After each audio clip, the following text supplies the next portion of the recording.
ഇന്ന് ഞാൻ വന്നിരിക്കുന്നത് ഞാൻ എപ്പോഴും വീഡിയോ ചെയ്യുമ്പം എൻ്റെ വീഡിയോസിൽ ഈ പ്ലാന്റ്സ് നിങ്ങൾ കാണാറുണ്ട് അല്ലേ. അപ്പോൾ ഒരുപാട് ആൾക്കാർ എന്നോട് ചോദിക്കാറുണ്ട് ഇതെങ്ങനെയാണ്, ഇത് മണ്ണിലാണോ വെച്ചത്, എങ്ങനെയാണ് വെച്ചത് എന്നൊക്കെ എല്ലാവരും സംശയമായിരുന്നു. അപ്പോൾ ഞാൻ വിചാരിച്ചു ഒരു വീഡിയോ ചെയ്യാം, ഇതെങ്ങനെയാണ് ചെയ്യുന്നതെന്നൊക്കെ. അപ്പോൾ ഞാൻ വെള്ളത്തിലാട്ടോ വെച്ചത്, എല്ലാം വെള്ളത്തിൽ വെച്ചതാണ്, മണ്ണിലല്ല വെച്ചത്.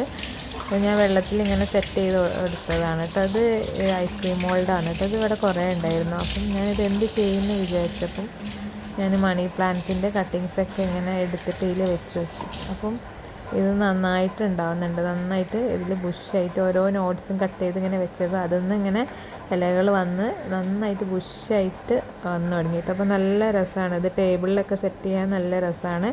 ഇതിങ്ങനെ വെച്ചിട്ട് പിന്നെ ഒരു ബാസ്ക്കറ്റിൽ ഇങ്ങനെ വെച്ച് കൊടുത്താൽ നല്ല ഭംഗിയായിരിക്കും കേട്ടോ. പിന്നെ ഇത് ZZ പ്ലാന്റ് ആണ് കേട്ടോ. ഇതിൽ ഇങ്ങനെ വെള്ളത്തിൽ ഞാൻ ലീഫ് കട്ട് ചെയ്ത് വെച്ച് കൊടുത്താണ് കേട്ടോ. ബൾബൊക്കെ വന്നിട്ടുണ്ട്. ഇത് വേണമെങ്കിൽ മണ്ണിലേക്ക് നടാം കേട്ടോ. ഞാൻ അത് നട്ടില്ല, ഇങ്ങനെ ബോട്ടിൽ തന്നെ വെള്ളത്തിൽ ഇങ്ങനെ ഇട്ട് വെച്ചതാണ്. ആ ലീഫ് കാണാൻ നല്ല ഭംഗിയാണ് അല്ലേ, ZZ പ്ലാന്റിൻ്റെ ലീഫ് കാണാൻ. പിന്നെ ഇതൊക്കെ മണി പ്ലാന്റ് ആണ്, സിൽവർ പോത്തോസാണ്. ഇതിൻ്റെ റൂട്ടൊക്കെ നല്ല ഭംഗിയാണ്. അപ്പം ചില നേരം വിചാരിക്കും ഇത് പോട്ടിലൊക്കെ സെറ്റ് ചെയ്താലോ എന്ന്. പക്ഷേ അതിൻ്റെ ആ റൂട്ടിൻ്റെ ഭംഗി കാണുമ്പോൾ അങ്ങനെ തന്നെ വെക്കാൻ തോന്നും. കുറേ മണി പ്ലാന്റ്സൊക്കെ ഇതേപോലെ ബാസ്ക്കറ്റിൽ ഇങ്ങനെ ഈ മുകളിൽ ഇറക്കി വെച്ചിട്ട് ബാസ്ക്കറ്റിൽ വെച്ചാൽ കേട്ടോ. ഇങ്ങനെ വെക്കുന്ന നിങ്ങളെ കയ്യിൽ എന്തെങ്കിലുമൊക്കെ ഇതേപോലെ ബോട്ടിൽസൊക്കെ ഉണ്ടെങ്കിൽ ഇങ്ങനെ വെച്ച് സെറ്റ് ചെയ്യാൻ നല്ല ഭംഗിയാണ് കേട്ടോ കാണാൻ. സൈഡ് കോർണറിലൊക്കെ ഇങ്ങനെ വെച്ചാൽ നല്ലൊരു ഗ്രീനറി നമുക്ക് കൊണ്ടുവരാൻ പറ്റും കേട്ടോ. ഇത് കിച്ചണിലാണ് കേട്ടോ ഞാൻ വെച്ചത്. ഇപ്പോൾ രാവിലെ തന്നെ കിച്ചണിലേക്ക് വരുമ്പോൾ നല്ലൊരു പച്ചപ്പാട്ടോ, പുറത്തേക്ക് പോകേണ്ട ആവശ്യമൊന്നുമില്ല. ഇതന്നെ കണ്ടാൽ നല്ലൊരു ഹാപ്പിനെസ്സാണ് കേട്ടോ. അപ്പോൾ ഞാനത് അവിടെ തന്നെ ഇങ്ങനെ നിന്നോട്ടെ വിചാരിക്കും. അപ്പോൾ ഇങ്ങനെ ഇടയ്ക്ക് ഇങ്ങനെ ലീഫൊക്കെ ഇങ്ങനെ കരിഞ്ഞതുണ്ടെങ്കിൽ അതൊക്കെ മാറ്റിയിട്ട് അവിടെയൊക്കെ ക്ലീൻ ചെയ്ത് പിന്നെ സെറ്റ് ചെയ്ത് കൊടുക്കും കേട്ടോ. ഇത് സിങ്കോണിയ കേട്ടോ. സിങ്കോണിയം നന്നായിട്ട് വെള്ളത്തിൽ വളരും കേട്ടോ.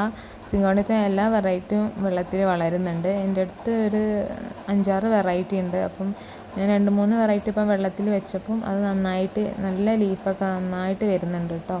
പിന്നെ അഗ്ലോണിമാസ്, പിന്നെ ഫിലോഡെൻഡ്രോൺ ഒക്കെ ഉണ്ട്. അതൊക്കെ നന്നായിട്ട് വരും, പക്ഷേ വളരും, പക്ഷേ വലിയ ലീഫായിട്ട് വരില്ല. മണ്ണിൽ വെക്കുന്നതിൽ വലിയ ലീഫായിട്ട് വരില്ല. ഒരു കാര്യം ശ്രദ്ധിച്ചാൽ മതി, വെള്ളം ഇടയ്ക്ക് ഒരാഴ്ച കൂടുമ്പം ചേഞ്ച് ചെയ്ത് കൊടുത്താൽ മതി. അത് മാത്രം ശ്രദ്ധിച്ചാൽ മതി. നന്നായിട്ട് വളർന്നോളൂ കേട്ടോ വെള്ളത്തിൽ. അപ്പം ഈ പ്ലാന്റ്സിൻ്റെ വീഡിയോസ് ഇഷ്ടമായിട്ടുണ്ടെങ്കിൽ സബ്സ്ക്രൈബ് ചെയ്യാൻ മറക്കരുത്, ലൈക്ക് ചെയ്യുക, പിന്നെ താഴെ കമൻസൊക്കെ അറിയിക്കുക. ഓക്കേ.